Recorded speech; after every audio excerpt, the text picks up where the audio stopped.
Sinepju graudiņš, vārds katrai dienai. Bagātīgi atalgots.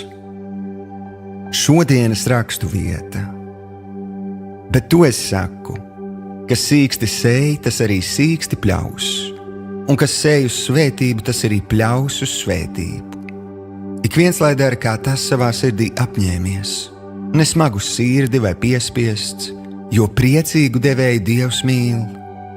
Dievs var jums bagātīgi dot visādu žēlastību, ka jums ar vienu ir pilnīga iztikšana un vēl pietiekoši paliek pāri labiem darbiem.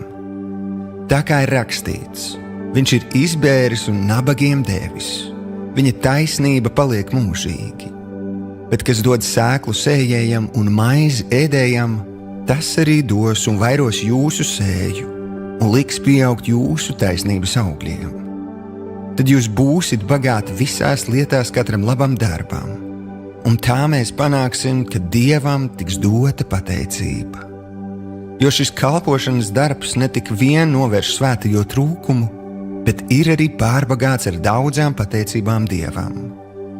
Redzēdam jūsu sekmīgo kalpošanu, tie slavē Dievu par jūsu paklausības apliecinājumu Kristus evaņģēlijam.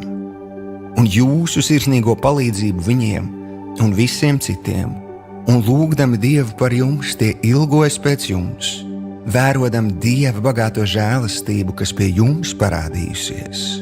Bet paldies Dievam par viņa neizsakāmo dāvanu. 2. Korintiešiem 9. nodaļa, 6. līdz 15. pants. Šodienas pārdomas.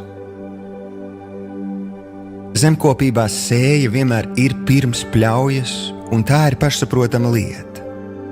Dievs mums māca, ka šis princips darbojas ne tikai ar augu sēklām, bet arī ar mūsu finansēm. Tātad, ja vēlies gūt finansiālu ražu, tev ir jāsēj finanses, atbalstot Dieva darbu. Ja tu apņemsies savā sirdī būt priecīgs devējs, tad vari būt drošs, ka Dievs turēs savu vārdu, un tu tiksi bagātīgi atalgots. Šodienas lūkšana. Tēvs, paldies, ka nodrošini mani gan ar sēklu, gan ar maizi tā, ka vēl paliek pāri labiem darbiem. Palīdz man ieraudzīt, kur man sēt savas finanses, tā atraisot svētību gan citu dzīvēs, gan manējā. Jēzus vārdā.